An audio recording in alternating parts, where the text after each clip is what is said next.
मैं दिनेश कुमार भंडारी, दिल्ली समाचार पत्र से। लंबी और भयानक होती लड़ाई। इसराइल ने लेबनान के कुछ हिस्सों पर कब्जा किया।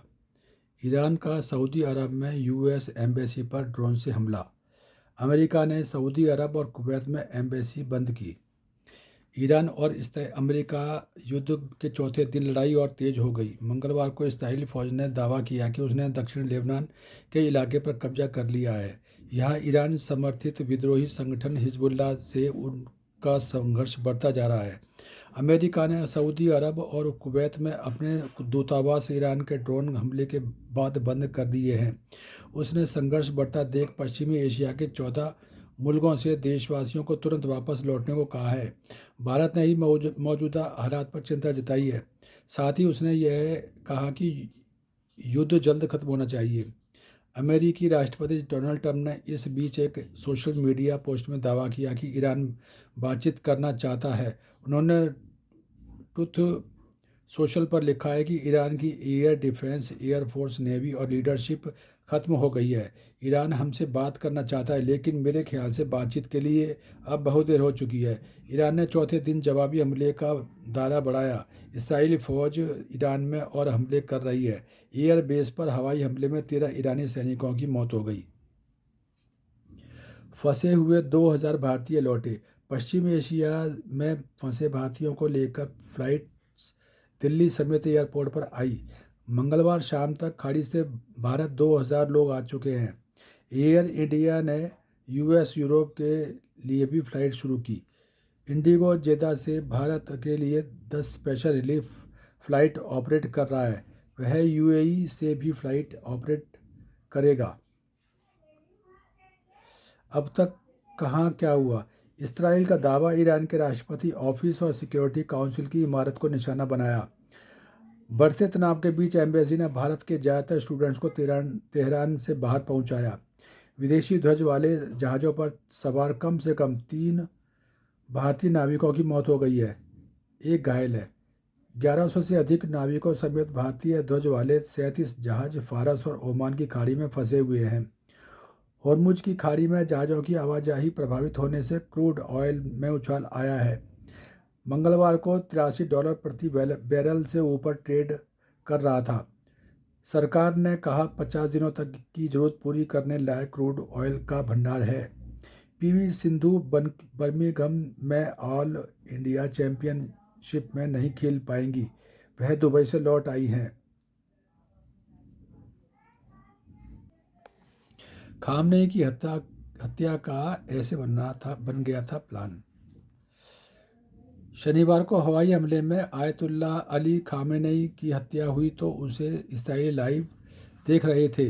फाइनेंशियल टाइम्स की रिपोर्ट में यह दावा किया गया है। इसमें बताया गया है कि ईरान की राजधानी तेहरान के करीब करीब सारे ट्रैफिक कैमरे को इसराइलियों ने वर्षों से हैक कर रखा था। उनमें से एक कैमरा जिस एंगल पर लगा हुआ था वह काफ़ी काम का साबित हुआ। इससे इसराइलियों को अंदाज़ा लगा कि खामेनेई की सुरक्षा टीम के लोग अपनी कारें कहाँ पार्क करेंगे। खामेनेई जहाँ रहते थे उस इमारत के अंदर क्या हो रहा है, इससे उसकी भी जानकारी मिल रही थी। इससे खामेनेई की हत्या का रास्ता खुला। ईरान से बातचीत के लिए बहुत देर हुई। हम पूरी दुनिया में सुरक्षा कर रहे हैं।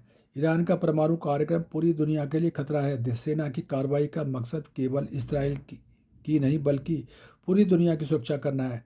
Benjamin Netanyahu, PM Israel. राष्ट्रीय एकता हमारी सबसे बड़ी ताकत। हम गवर्नरों से सीधे संपर्क में हैं। स्थिति असाधारण है लेकिन देश रुका नहीं है। देश भर में गतिविधियां जारी है। राष्ट्रीय एकता हमारी सबसे बड़ी ताकत है। मसूद पजेशिकियान, राष्ट्रपति ईरान। अभी गुलाल संग खुशियों की बौछार, ढोल नगाड़ों के थाप, गुजिया की मिठास संग देश भर में हर्षोल्लास से होली मनाई जा रही है। और तस्वीर जयपुर से आई है। दिल्ली में नो ड्राई डे। दिल्ली में होली पर नो ड्राई डे रहेगा, यानी शराब की दुकानें खुली रहेंगी। कई साल में यह पहली बार हुआ है। दोपहर बाद चलेंगी metro. Delhi metro, Gurgaon rapid metro दोपहर 2:30 बजे, नोएडा मेट्रो 2 बजे और नमो भारत 5 बजे से चलेंगी। यमुना एक्सप्रेस वे पर 6 की मौत। हाथरस जिले में यमुना एक्सप्रेसवे पर मंगलवार तड़के भीषण सड़क हादसा हो गया। दिल्ली में गोरखपुर जा रही स्लीपर बस ने वैन को टक्कर मार दी। इससे पति पत्नी समेत 6 की मौत हो गई, 10 लोग घायल हो गए। राज्यसभा जाएंगे बीजेपी अध्यक्ष। बीजेपी के राष्ट्रीय अध्यक्ष नितिन नवीन राज्यसभा जाएंगे। पार्टी ने राज्यसभा चुनाव के लिए बिहार से नितिन नवीन और शिवेश कुमार को उम्मीदवार बनाया है। नोएडा एयरपोर्ट को शर्तों के साथ एनओसी आज। नोएडा इंटरनेशनल एयरपोर्ट को लेकर अच्छी खबर है। अगर सब कुछ सही रहा तो आज यानी रंगों वाली होली के दिन नोएडा एयरपोर्ट को bureau office of civil aviation security मिल जाएगी।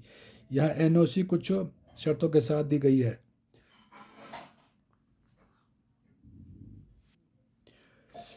तीन दिन तक सामान्य रहेगा प्रदूषण। 2 दिन बाद प्रदूषण का स्तर एक बार फिर खराब स्तर पर पहुंच गया है। 4 से 6 मार्च तक यह कम होकर फिर से सामान्य स्तर पर आ जाएगा। होली पर आज पड़ेगी 33 डिग्री तक की गर्मी। होली इस बार मार्च के शुरुआत में ही आ गई है। इसके बावजूद यह पिछले वर्षों से अधिक गर्म रह सकती है और इस दिन तेज़ धूप रहेगी। तापमान 33 डिग्री तक जा सकता है। होली के बाद तापमान और अधिक तेज़ी से बढ़ेगा। पार्क में टेंट लगाने से रोका है, एमसीडी कर्मियों से मारपीट। शालीमार बाग के सीए ब्लॉक के पार्क में टेंट लगाने से रोकने पर एमसीडी कर्मचारियों से मारपीट का मामला सामने आया है। स्थानीय लोगों ने 2 सुपरवाइजर चौधरी समेत एमसीडी के 5 कर्मियों के साथ मारपीट की। दुबई में डर का साया, देश वापस आकर मिली राहत। आईजीआई एयरपोर्ट पर लोगों ने शेयर किया एक्सपीरियंस। लोग बोले जब रात में सायरन बजता था तो काफ़ी डर लगता था। फंसे इंडियंस को लेकर आने लगी फ्लाइट है। 2000 के करीब लोग भारत लौटे दुबई, जेद्दा और संयुक्त अरब अमीरात से। ऑपरेशन मिलाप के तहत 118 लापता को परिवार से मिलाया। साउथ वेस्ट डिस्ट्रिक्ट पुलिस ने फरवरी महीने में ऑपरेशन मिलाप के तहत घरों से लापता 118 लोगों को खोजकर परिवार से मिलाया। इनमें 31 नाबालिग भी शामिल है। अपनों को वापस देखकर उनके परिजनों के चेहरों पर खुशी की चमक आ गई है। गैंगवार की गूंज, होना था लॉरेंस बिश्नोई के करीबी वकील का कत्ल। वर्ल्ड कप में सट्टा लगाते 4 अरेस्ट। स्कूटी सवार 10वीं के स्टूडेंट को बस ने रौंदा, हुई मौत। जहांगीरपुरी में गोली मारकर युवक की हत्या। जैन मंदिरों में विश्व शांति की कामना के साथ अष्टानिका पर्व संपन्न। राजधानी के कई दिगंबर जैन मंदिरों, model town, green park, x महिला आश्रम, दरियागंज, बिहार कॉलोनी आदि, सिद्ध शक्तिपीठ, बालाजी धाम मंदिर। डीडीए के सबसे पुराने स्टाफ क्वार्टर का होगा रीडेवलपमेंट। डीडीए के सबसे पुराने स्टाफ क्वार्टर को अब रीडेवलप किया जाएगा। इन्हें रीडेवलप करने का काम एनबीसीसी करेगा। सफदरजंग डेवलपमेंट एरिया और ओल्ड राजेंद्र नगर के स्टाफ क्वार्टर रीडेवलप होंगे। ये स्टाफ क्वार्टर डीडीए के सबसे पुराने निर्माण में से हैं। इस प्रोजेक्ट की अनुमानित लागत 745 करोड़ रुपए। एनबीसीसी के अनुसार इस प्रोजेक्ट के लिए उसने डीडीए के साथ 2 अलग अलग MOU साइन किए हैं। पुराने पैकेट की भी उम्मीद बढ़ी। पहले दिन 3897 से ज़्यादा महिलाओं ने बनवाया पिंक स्मार्ट कार्ड। होली की छुट्टियों के चलते भीड़ रही कम। आने वाले दिनों में कैंप लगाए जा सकते हैं। 50 सेंटरों पर कार्ड बनने का काम शुरू हुआ। दिल्ली कैंट SDM ऑफिस में बनाए गए 59 पिंक स्मार्ट कार्ड 5 से 10 मिनट के अंदर जारी किए जा रहे हैं। Pink smart city card. यहाँ काउंटर दिखे खाली, तकनीकी दिक्कत भी। आज वाइन शॉप खुलने के फैसले पर आपने उठाए सवाल। होली पर शराब की दुकानें खुली रहने के मामले में आम आदमी पार्टी ने बीजेपी सरकार की नीतियों पर सवाल उठाए हैं। आप प्रदेश अध्यक्ष सौरभ भारद्वाज ने एक्स पर लिखा है कि आपको याद होगा कि कैसे बीजेपी की केंद्र सरकार ने शराब के नाम पर दिल्ली में हंगामा किया। हर बात पर झूठ बोलकर आम आदमी पार्टी की सरकार को बदनाम किया था। उन्होंने आगे लिखा, अब दिल्ली में बीजेपी की सरकार और शराब के नाम पर इनके असली संस्कार सबके सामने आ गए हैं। सौरभ ने आगे लिखा कि अभी तक इन्होंने छठ महापर्व पर सारी शराब की दुकानें खोली, रविदास जयंती पर शराब की दुकानें खोली और अब होली पर शराब की दुकानें खोली गई हैं। क्या शराब पीकर जो गुंडई और अश्लीलता सड़कों पर होगी, इससे हमारी बेटियों को बचाना सीएम रेखा गुप्ता का काम नहीं है? वहीं मनीष सिसोदिया ने अपने पोस्ट पर लिखा कि अब शुरू हुआ दिल्ली में असली शराब घोटाला। शराब की दुकानों को होली के दिन भी खुली रखकर त्योहार के दिन करोड़ों कमाने की खुली छूट दे दी गई है। 6 मार्च तक फ्लावर फेस्टिवल दिल्ली में महक रंग और रौनक। मुख्यमंत्री रेखा गुप्ता ने मंगलवार को कनॉट प्लेस के सेंट्रल पार्क में एनडीएमसी की ओर से आयोजित 4 दिवसीय फ्लावर फेस्टिवल 2026 का उद्घाटन किया। इस अवसर पर एनडीएमसी के अध्यक्ष केशव चंद्रा, उपाध्यक्ष कुलजीत सिंह चहल सहित अन्य कई सीनियर अधिकारी मौजूद रहे। ई रिक्शों को कराना होगा रजिस्टर्ड, तय रूट पर ही चलेंगे। रेगुलेट करने के लिए सरकार ला रही कड़े का प्रावधान। दिल्ली की सड़कों पर ट्रैफिक जाम और हादसों का कारण बन रहे ई रिक्शों को रेगुलेट करने के लिए सरकार कड़े प्रावधान लाने जा रही है। सरकार ई रिक्शा पॉलिसी के जरिए सबसे सड़कों पर चल रहे अनरजिस्टर्ड ई रिक्शा की पंजीकरण प्रक्रिया पूरी करेगी। सूत्रों के अनुसार पॉलिसी लागू होने के 1 महीने के अंदर अवैध रूप से चल रहे ई रिक्शा के पंजीकरण कराना अनिवार्य किया जाएगा। दूसरी तरफ दूसरे परिवहन साधनों की तरह इनके रूट भी तय किए जाएंगे। पॉलिसी में ये होगा प्रावधान। ई रिक्शा नीति लागू होने के बाद अनरजिस्टर्ड इन ई रिक्शा का 30 दिन में कराना होगा पंजीकरण। 3 से 5 किलोमीटर अधिकतम लंबा रूट होगा ई रिक्शा का। ई रिक्शा के स्टार्टिंग और एंड पॉइंट के साथ हर रूट पर इनकी संख्या भी तय की जाएगी। इस समय 2.04 लाख रजिस्टर्ड ई रिक्शा हैं और 236 सड़कों पर चलाने की पाबंदी है। 70 से 80 हज़ार करीब ई रिक्शा अवैध हैं। दहेज हत्या में दिल्ली नंबर 1, आखिर कब सुरक्षित होगी बेटियां? लग्जरी गाड़ी गहनों की लालसा ले रही जान। 5 साल के आंकड़ों से खुली जागरूकता के दावों की पोल।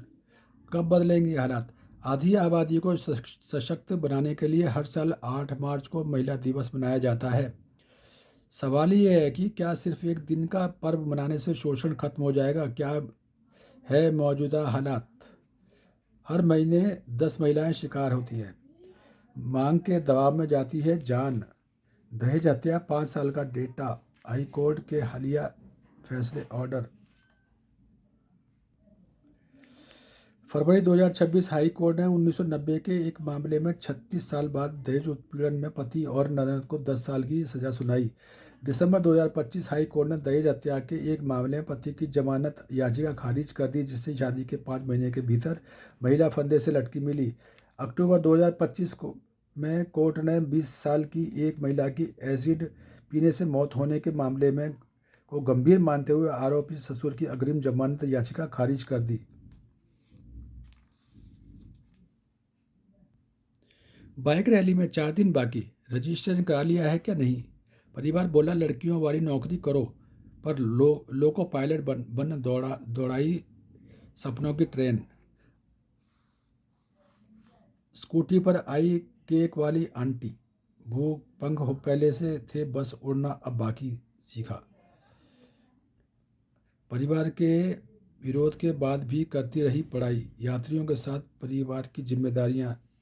47 की उम्र में शुरू किया बाइकिंग का सफ़र।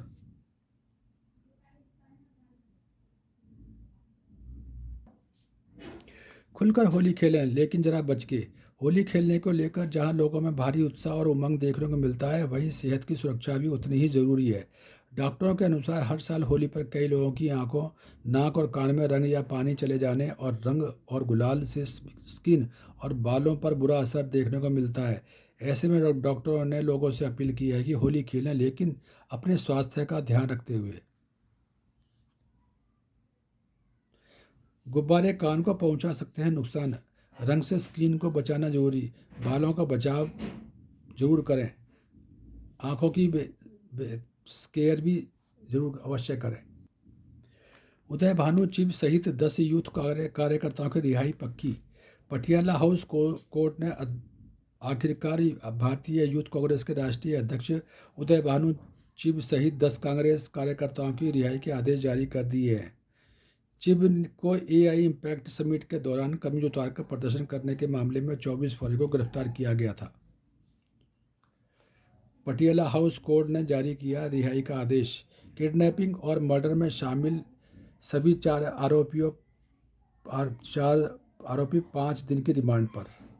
द्वारका स्थित छत्तीसगढ़ निवास के कैंटीन ऑनर अनुरूप गुप्ता 48 की किडनैपिंग और उसकी हत्या के सनसनीखेज मामले में पुलिस ने हैप्पी उर्फ सूरज, उसकी गर्लफ्रेंड राखी सहित जिन 4 आरोपियों को गिरफ्तार किया उनमें उन्हें 5 दिन की पुलिस रिमांड पर भेज दिया गया है। पुलिस अब इन सभी आरोपियों से पूछताछ करके कई सबूत इकट्ठा करने की कोशिश में है।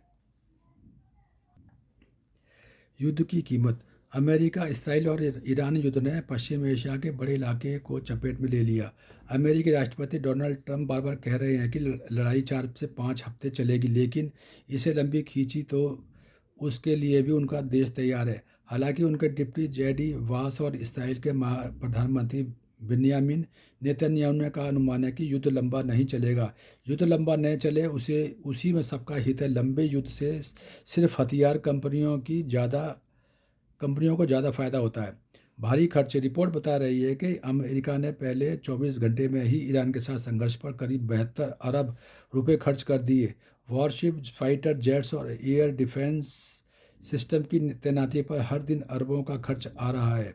बमों की बारिश से इंफ्रास्ट्रक्चर को पहुंच रहे नुकसान का हिसाब अलग अलग है, जबकि मानवीय क्षति को अपूरणीय है। ट्रंप, नेतन्याहू या किसी भी दूसरे लीडर के लिए युद्ध को किसी टाइम फ्रेम में बांधना नामुमकिन है।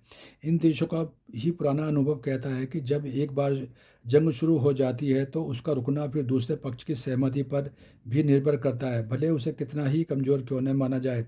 यूक्रेन और गाज़ा में हुआ नुकसान व गलत आकलन इसके उदाहरण हैं।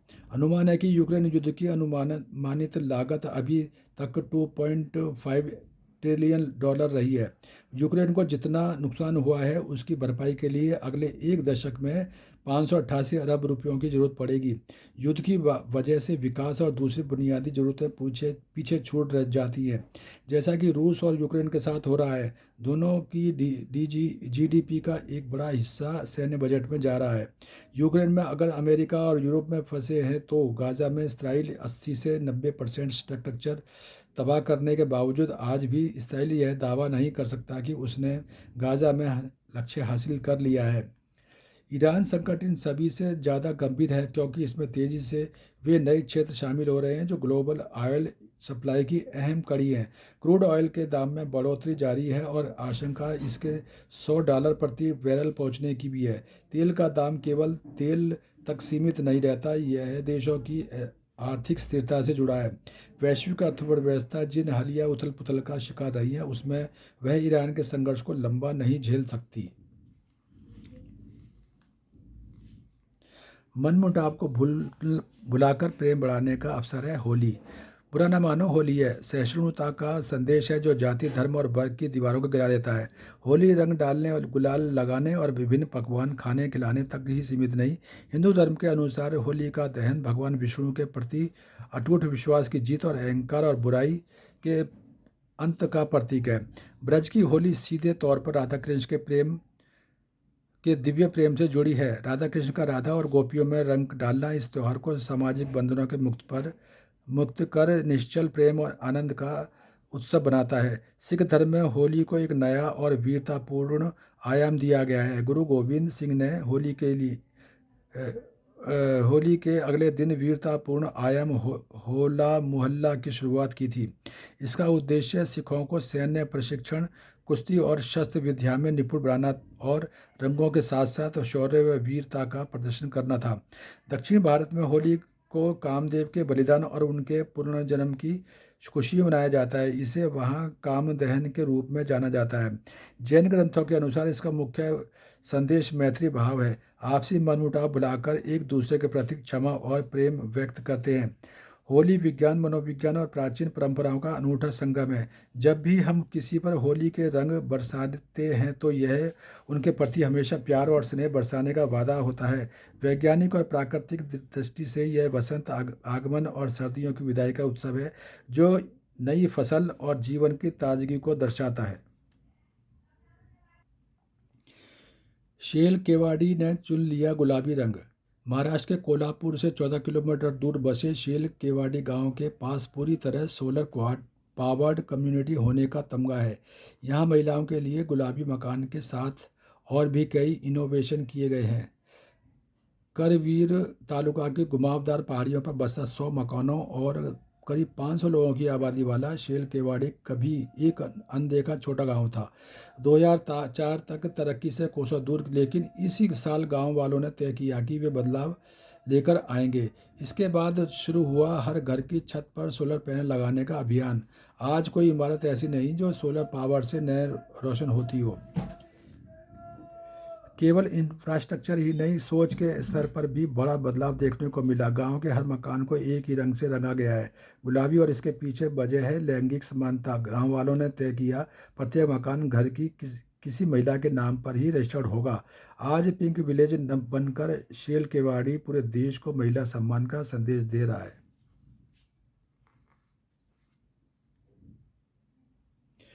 फांसी घर मामले में 6 कोप समिति के सामने पेश होंगे केजरीवाल।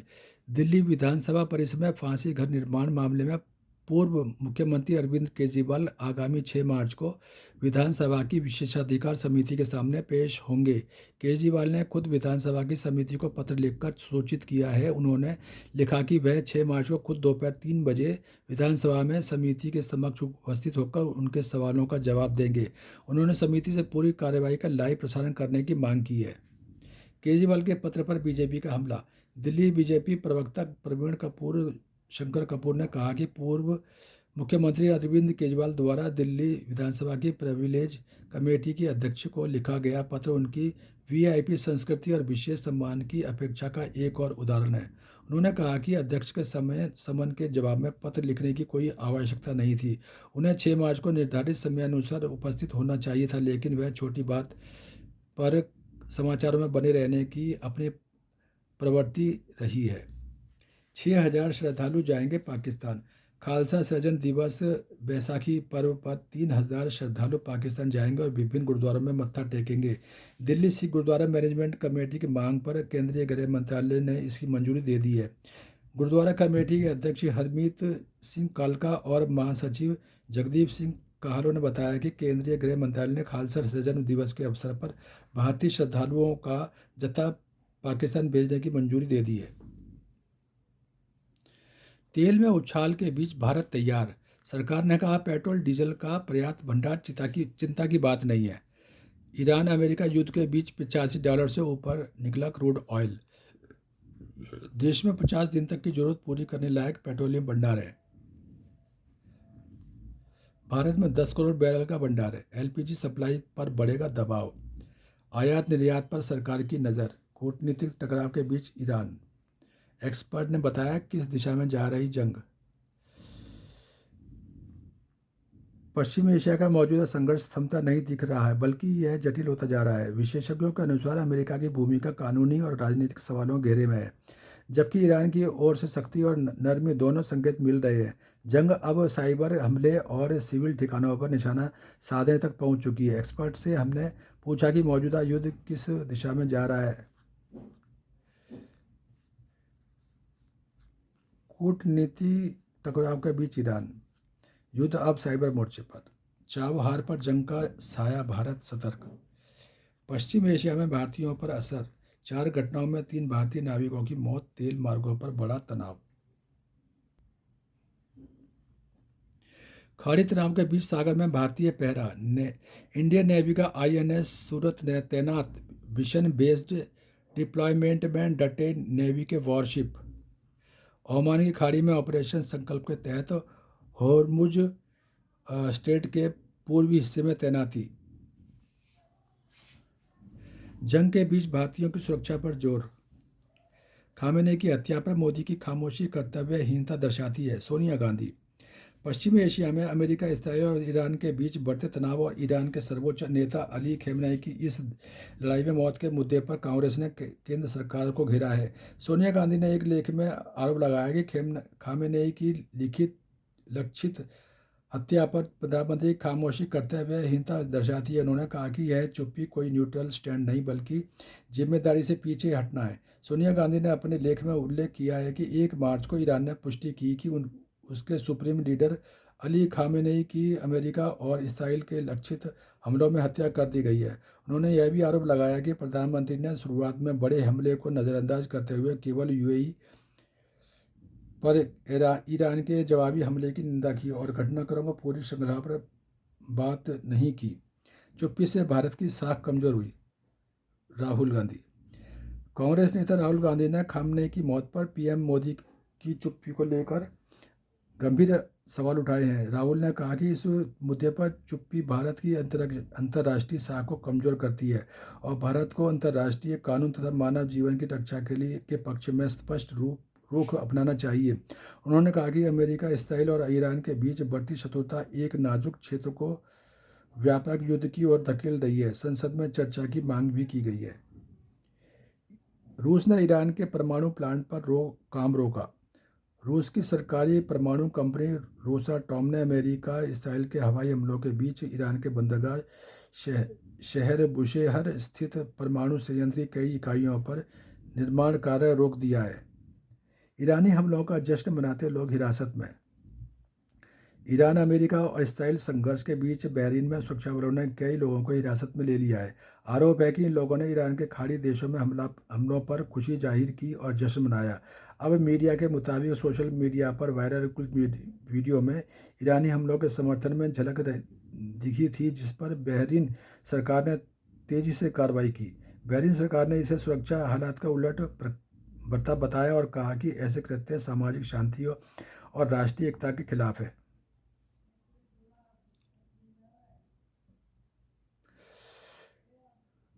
युद्ध पाक की सुरक्षा के लिए खतरा पैदा कर रहा है। इस्लामी दुनिया पर जो भी बड़ी मुसीबतें आई हैं उनमें इसराइल का सीधा हाथ है। ख्वाजा आसिफ, रक्षा मंत्री पाकिस्तान। नोएल बैराट, विदेश मंत्री फ्रांस के, ने कहा, अगर फ्रांस के सहयोगी देश मदद मांगते हैं तो हम रक्षा को तैयार हैं। जरूरत पड़ने पर फ्रांस हस्तक्षेप करने का अधिकार रखता है। वांग यी, विदेश मंत्री चीन, ने कहा, हम ईरान के साथ अपनी पुरानी दोस्ती को महत्व देते हैं। ईरान को संप्रभुता, सुरक्षा और राष्ट्रीय सम्मान की रक्षा करने में समर्थन देते हैं। खेल की खबरें। होली डे पर होगी रनों की बारिश। वर्ल्ड कप के खिताबी मुकाबले में जगह बनाने के लिए आज होगी जोरदार भिड़ंत। साउथ अफ्रीका और न्यूजीलैंड की टीमें आज जब ईडन गार्डन्स के ऐतिहासिक मैदान पर T20 वर्ल्ड कप के सेमीफाइनल में टकराएगी तो होली के डे के दिन इस रोमांचक मुकाबले में रनों की बारिश की गारंटी रहेगी। टूर्नामेंट के पहले सेमीफाइनल में दोनों टीम के कप्तानों की भूमिका अहम होगी। साउथ अफ्रीका के कप्तान एडेन मार्कराम और न्यूजीलैंड के कप्तान मिचेल सेटनर इस समय शानदार फॉर्म में हैं। आमना सामना साउथ अफ्रीका और न्यूजीलैंड का टेलीकास्ट शाम 7 बजे से स्टार स्पोर्ट्स नेटवर्क और जियो हॉटस्टार पर। ग्रीन मिस्टी वानखेड़े में मैच से पहले बड़ा रोमांच। मुंबई के वानखेड़े स्टेडियम का नाम लेते ही जेहन में एक ही तस्वीर उभरती है, छोटी बाउंड्री, तेज आउटफील्ड और हाई स्कोरिंग मुकाबला। लेकिन T20 वर्ल्ड कप के भारत इंग्लैंड के बीच होने वाले दूसरे सेमीफाइनल मैच से ठीक पहले सामने आई पिच की झलक ने कहानी में नया ट्विस्ट ला दिया है। सतह पर नजर आती घास की अच्छी खासी बेहतर नई गेंद से सीम मूवमेंट की संभावना और समुद्र की ओर से शाम को चलने वाली ठंडी हवा, इन 3 फैक्टर्स ने मिलकर इस मैच को सिर्फ बैट बनाम बॉल नहीं बल्कि कंडीशंस बनाम हिम्मत की जंग बना दिया है। वानखेड़े की पहचान आमतौर पर सख्त, सूखी और तेज आउटफील्ड वाली पिच से रही है, जहां 180-190 का स्कोर भी सुरक्षित नहीं माना जाता। लेकिन मैच से कुछ दिन पहले जो सतह दिख रही है वह शुरुआती ओवरों में सीम और हल्की स्विमिंग का इशारा करती है।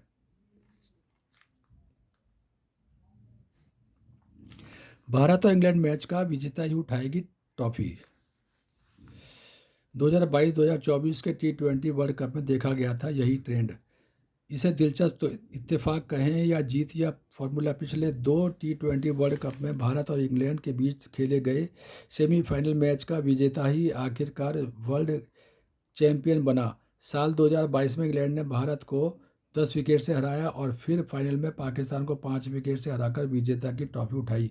वहीं 2024 में भारत ने पलटवार किया और सेमीफाइनल में इंग्लैंड को 68 रन से हराने के बाद फाइनल में साउथ अफ्रीका को 7 रन से हराकर कप अपने नाम किया।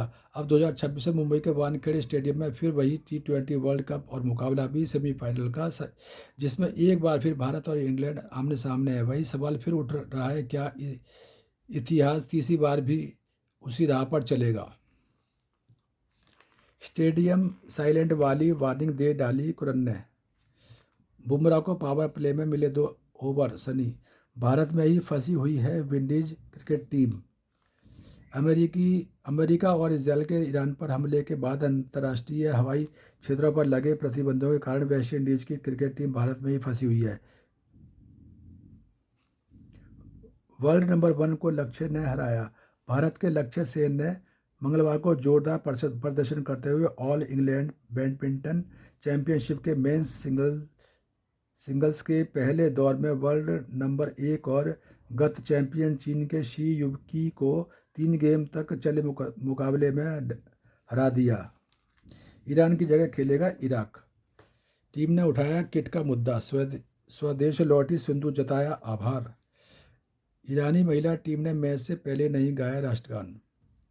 ऑस्ट्रेलिया में जारी AFC एशियन कप 2026 का उद्घाटन मैच में ईरान की महिला फुटबॉल टीम ने इस्लामिक शासन का राष्ट्रगान गाने से इनकार कर दिया। साउथ कोरिया के खिलाफ मुकाबले के दौरान ईरान की महिला खिलाड़ी चुपचाप खड़ी रही। इस दौरान उन्होंने राष्ट्रगान नहीं गाया। ईरान की महिला फुटबॉल टीम ने यह कदम ईरान से जुड़ी हालिया मिलिट्री तैनातनी और जारी अंदरूनी अशांति के बाद उठाया।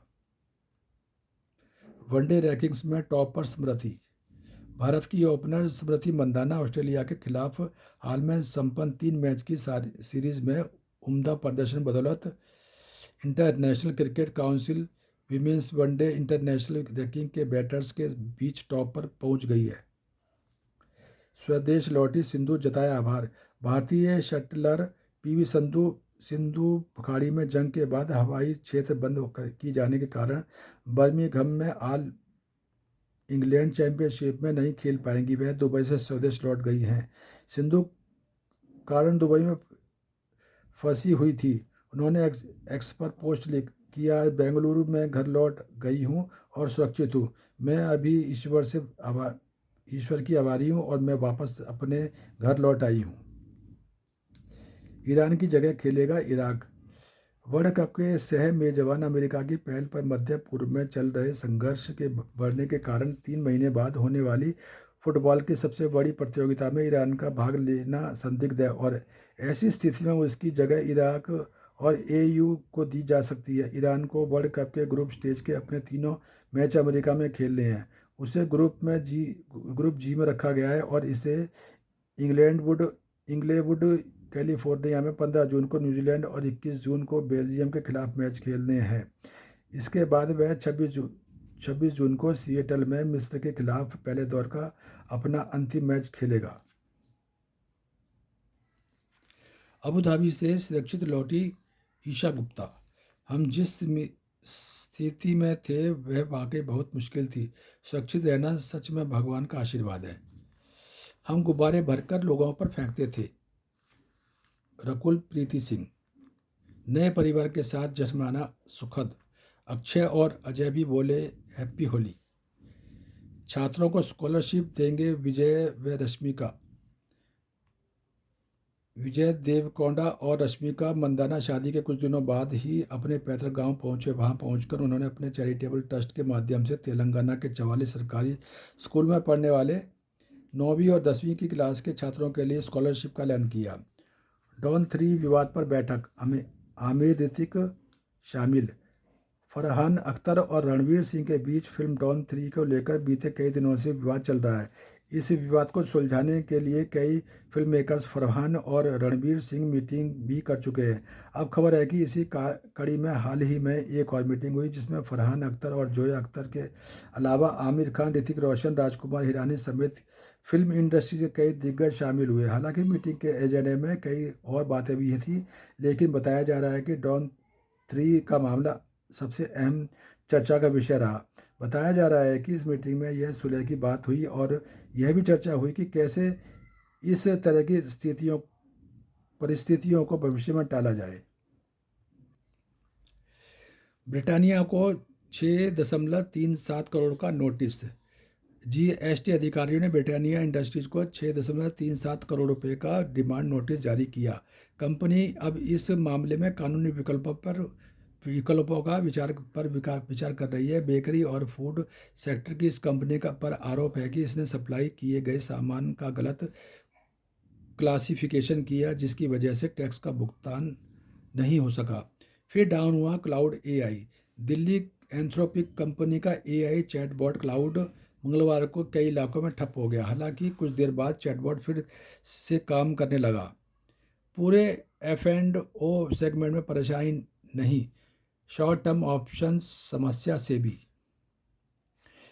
सेबी चीफ तुहिन कांत पांडे ने कहा कि रेगुलेटर के डेरिवेटिव मार्केट के फ्यूचर सेगमेंट से कोई परेशानी नहीं है, लेकिन कम समय वाले ऑप्शंस में बढ़ती सट्टेबाजी पर उसकी पैनी नज़र बनी हुई है। इसके अलावा उन्होंने NSE के आने वाले IPO और म्यूचुअल फंड के नए नियमों पर भी अपनी बात रखी। न्यूज एजेंसी PTI को दिए एक इंटरव्यू में पांडे ने बताया कि सेबी हालिया फैसले खासतौर पर छोटे समय वाले ऑप्शंस में हो रही दिक्कत को रोकने के लिए है। उनका मकसद फ्यूचर्स और डेरिवेटिव्स के उस अहम रोल को बचाए रखना है जो बाजार में सही कीमत तय करने और लिक्विडिटी बनाए रखने में मदद करते हैं।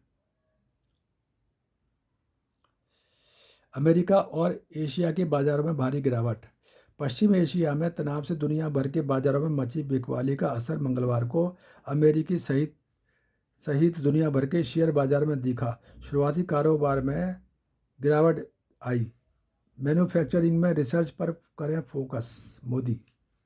प्रधानमंत्री नरेंद्र मोदी ने मंगलवार को इंडस्ट्री लीडर्स के अपील की कि वे निवेश बढ़ाएं, उभरती हुई टेक्नोलॉजी को अपनाएं और रिसर्च को प्राथमिकता दें। उन्होंने कहा कि अलग अलग देशों के साथ फ्री ट्रेड एग्रीमेंट से मिलने वाले बड़े मौक़ों का फ़ायदा उठाने के लिए यह जरूरी है कि बजट 2026-27 पर दूसरे वेबिनार को संबोधित करते हुए पीएम ने कहा कि दुनिया अब भरोसेमंद और मजबूत मैन्युफैक्चरिंग पार्टनर्स को तलाश कर रही है।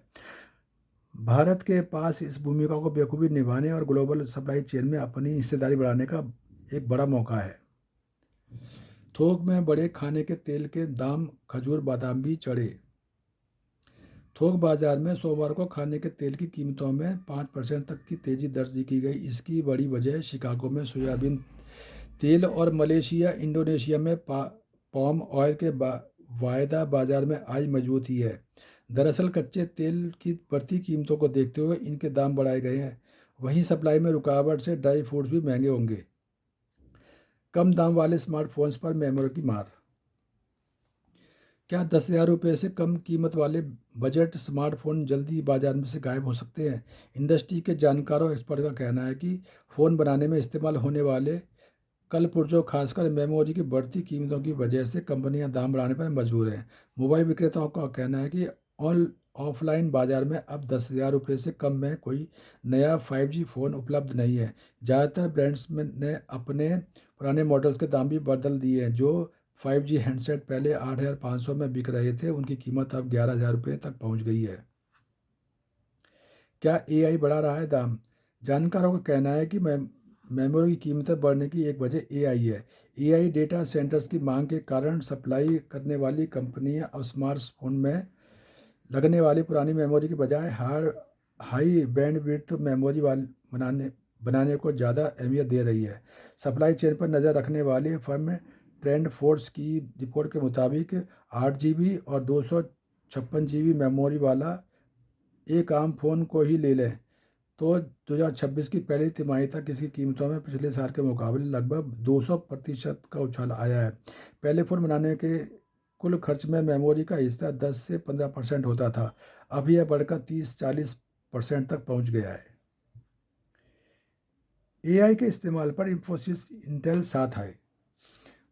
आईटी सेक्टर के दिग्गज कंपनी इंफोसिस ने मंगलवार को दुनिया की बड़ी चिप निर्माता इंटेल के साथ अपनी रणनीतिक साझेदारी को और बढ़ाने का ऐलान किया। इसका मकसद दुनिया भर की एआई कम भर की कंपनियों को आर्टिफिशियल इंटेलिजेंस के छोटे मोटे प्रयोगों से निकालकर इसे पूरी तरह से अपने बड़े कामकाज और प्रोडक्शन में शामिल करने में मदद करना है। कंपनी ने बताया कि इस साझेदारी के तहत जो एआई सर्विस का एक खास सेट है को इंटेल के हाई परफॉर्मेंस कंप्यूटिंग प्लेटफॉर्म के साथ जोड़ा जाएगा। दक्षिण अफ्रीका में इमारत ढहने से मरने वालों की संख्या मंगलवार को बढ़कर 9 हो गई। जोहानिसबर्ग शहर में यह घटना हुई। सरकार की ओर से शहर की इस इमारत को अवैध बताते हुए ध्वस्त करने की तैयारी। चीन समुद्र के नीचे रास्ते को बंद कर रहा है। यह चेतावनी अमेरिका ने दी है। अमेरिका नौसेना ने सांसदों को बताया कि चीन अमेरिका के समुद्री क्षेत्र में वर्चस्व को कम करने के लिए निवेश कर रहा है। बीजेपी ने बिहार से नितिन को बनाया राज्यसभा का कैंडिडेट। बीजेपी ने राज्यसभा के लिए जारी 9 उम्मीदवारों की पहली सूची जारी की। बीजेपी के राष्ट्रीय अध्यक्ष नितिन नवीन अब राज्यसभा जाएंगे। बीजेपी ने राज्यसभा चुनाव के लिए बिहार से अपने राष्ट्रीय अध्यक्ष नितिन नवीन और शिवेश कुमार को उम्मीदवार बनाया है। पाक सेना ने रात भर चले अभियानों में अफगानिस्तान के 67 लड़ाके मारे। पाकिस्तान सुरक्षा बलों ने मंगलवार तड़के दक्षिण पश्चिम सीमा पर 16 स्थानों पर हुए हमलों को नाकाम कर दिया और रात भर जारी अभियानों में अफगान तालिबान के 67 और लड़ाकों को मार गिराया। सूचना मंत्री अताउल्ला अस्तार ने बताया कि खैबर पख्तूनख्वा प्रांत से सटे सीमावर्ती क्षेत्र में रात भर चले अभियानों में अफगान तालिबान के 40 लड़ाके मारे गए। उन्होंने एक्स पर किए गए एक पोस्ट में बताया कि एक स्थान पर शारीरिक हमला करने का प्रयास किया गया, जबकि 12 स्थानों पर गोलीबारी की गई, जिन्हें बिना किसी जानमाल के नुकसान के नाकाम कर दिया गया। पाक हमलों में अफगानिस्तान के 34 लोगों की जान गई। यूएन संयुक्त राष्ट्र यूएन ने बताया कि पाकिस्तानी हमलों में अफगानिस्तान के 34 लोगों की मौत हो गई है और 89 घायल हुए हैं। ये आंकड़ा महज 4 दिनों यानी 26 फरवरी से 1 मार्च के बीच का बताया जा रहा है। पहलगाम हमले में चीन से एनआईए ने मांगी जानकारी। जम्मू की विशेष एनआईए अदालत ने चीन के सक्षम न्यायिक अधिकरण को लेटर जारी किया ताकि पिछले साल पहलगाम आतंकवादी हमले की जांच से जुड़े एक मोबाइल फ़ोन की आपूर्ति श्रृंखला और अंतिम उपयोगकर्ता की जानकारी प्राप्त की जा सके। गोली से बच्चे की मौत, आक्रोश। लखनऊ में पूर्व एमएलसी के भतीजे की बर्थडे पार्टी में वारदात। फिनलैंड के राष्ट्रपति डॉक्टर स्टब होंगे रायसीना डायलॉग में चीफ गेस्ट। बंगाल मतदाता सूची से नाम हटा, आत्महत्या। पश्चिम बंगाल में एसआईआर के बाद मतदाता सूची से नाम हटाए जाने के बाद मंगलवार को एक मोमो विक्रेता ने कथित तौर पर आत्महत्या कर ली। मृतक की पहचान जलपाईगुड़ी कस्बे के वार्ड नंबर 11 के निवासी गौरंग डे के रूप में हुई। एएलएच और वर्टिकल लॉन्च स्टिल मिसाइल के लिए कॉन्ट्रैक्ट साइन। रक्षा मंत्रालय ने कुल 5,083 करोड़ रुपए के 2 कॉन्ट्रैक्ट साइन किए हैं। इन कॉन्ट्रैक्ट के तहत कोस्ट गार्ड को 6 एडवांस लाइट हेलीकॉप्टर और इंडियन नेवी के लिए सतह से हवा में मार करने वाले वर्टिकल लॉन्च शटल मिसाइल मिलेंगी। बीजेपी ने अवैध खनन में मान सरकार को घेरा। पंजाब में कानून व्यवस्था को लेकर आम आदमी पार्टी सरकार को घेर रही बीजेपी ने अब भ्रष्टाचार को लेकर हमला बोला है। बीजेपी के राष्ट्रीय महासचिव तरुण चुग ने आरोप लगाते हुए कहा कि पंजाब में माइनिंग माफिया काम कर रहा है। भारत में विदेशी यूनिवर्सिटी की फीस होगी कम। स्टूडेंट्स को राहत, ट्यूशन फीस में 50% तक हो सकती है कमी। मेन कैंपस में पढ़ने का मौका भी। विदेशी फैकल्टी के लिए 6 महीने की शर्त। विदेश की जिन यूनिवर्सिटी को भारत में कैंपस शुरू करने के लिए मंजूरी दी जा रही है उसमें दाखिला लेने वाले छात्रों को पढ़ाई का खर्च कम होगा।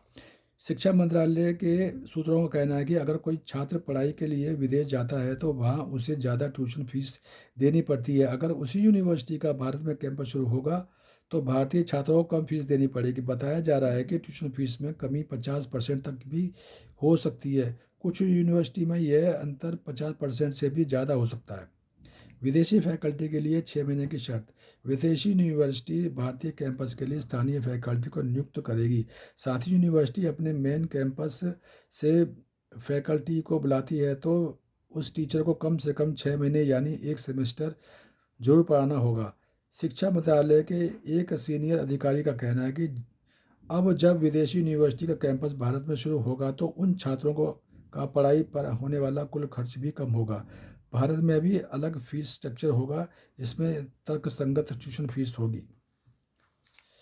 सुप्रीम कोर्ट ने सुनवाई में हुई देरी को सजा सस्पेंड करने का आधार माना बेल। सुप्रीम कोर्ट ने सजा के खिलाफ दोषी और अपील पर सुनवाई में हुई देरी को सजा सस्पेंड करने का आधार माना। सुप्रीम कोर्ट ने दोषी की सजा को सस्पेंड कर दिया। उच्चतम न्यायालय ने उच्च न्यायालय द्वारा दी गई अंतरिम जमानत को स्थायी बना दिया। दोषी ने हत्या मामले में उम्र कैद की सजा को 2016 में हाई कोर्ट में चुनौती दी। उड़ीसा हाई कोर्ट में मामला पेंडिंग है लेकिन हाई कोर्ट ने सजा सस्पेंड करने के से इनकार कर दिया था। सुप्रीम कोर्ट ने जस्टिस दीपांकर दत्ता की अगुवाई वाली बेंच ने 20 फरवरी को दिए फैसले में साफ किया कि भले ही किसी व्यक्ति को हत्या जैसे जघन्य अपराध में दोषी ठहराया गया हो फिर भी सजा निलंबन की मांग करने के उसके अधिकार को खारिज नहीं किया जा सकता, विशेषकर जब भी अपील की सुनवाई में अत्यधिक देरी हो रही हो और इसके विपरीत निर्णय लेने के लिए कोई ठोस आधार प्रस्तुत न किया गया हो। दिल्ली समाचार पत्र अब मैं समाप्त करता हूँ। मैं दिनेश कुमार भंडारी।